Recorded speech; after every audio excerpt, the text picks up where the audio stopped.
Hi, I'm Space Armstrong of the International Space Agency, and today we're going on a journey through the solar system. And I, Gloobnog, am gonna join in to make sure he doesn't bore you to sleep.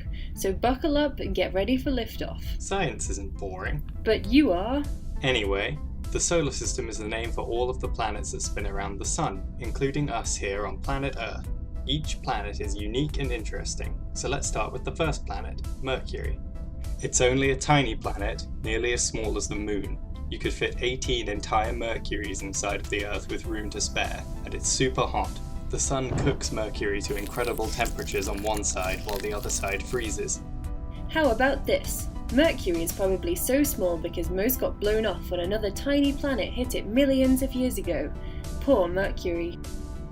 Even worse is poor Venus. It's further away from the Sun than Mercury, but somehow even hotter. It's nearly as big as Earth, but instead of our lovely air, it's covered in thick, poisonous clouds that rain acid. And it gets worse. The clouds are so thick they trap lots of heat from the Sun and cook Venus.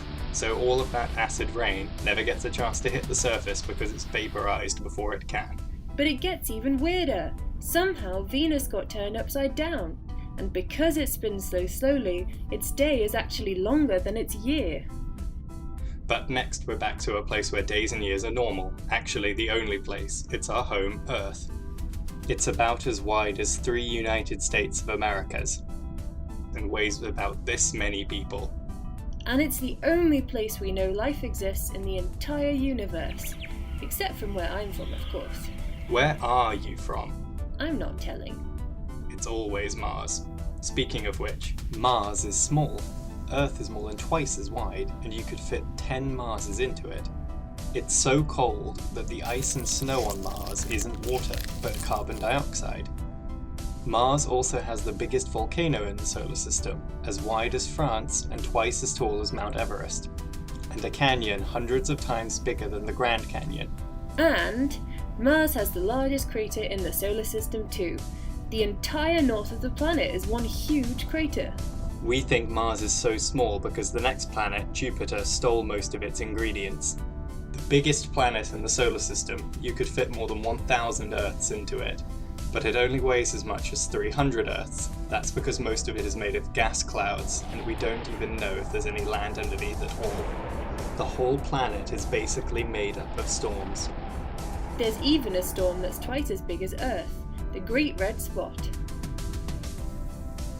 Another gas planet covered in storms is Saturn. It's almost as big as Jupiter, but actually weighs a lot less.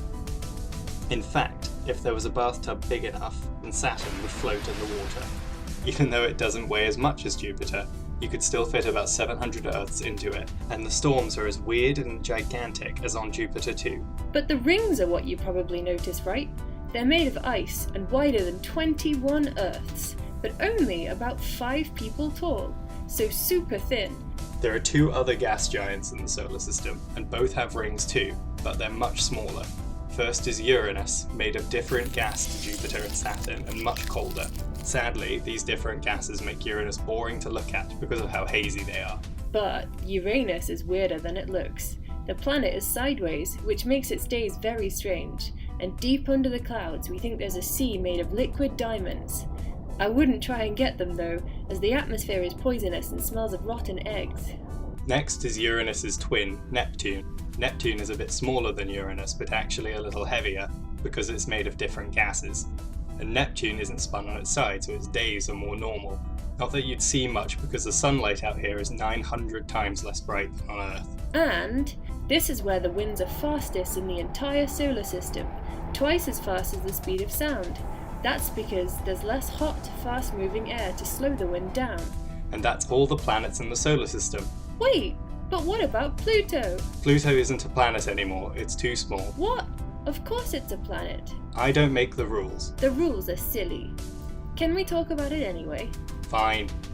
We used to call Pluto the 9th planet in the solar system, but we started finding so many other small planets like Pluto that we made a new name for them all, dwarf planets. They're dwarf planets because they're all very small compared to the other planets. Pluto is only about half as wide as the United States, and you could fit nearly 200 Plutos into Earth. Just because it's small doesn't mean Pluto isn't unique though. It's so cold on Pluto that most of its air is frozen solid, and some people say we should call it a double planet, because Pluto's moon, Charon, is so big that they both orbit each other. Okay, now we've shown you every proper planet in the solar system. We could show you the moons, dwarf planets, asteroids, black holes, and the sun too, but there's just too many amazing things to cover in one video. See you next time to take a closer look at some of the other amazing things in our universe. Until then, take care!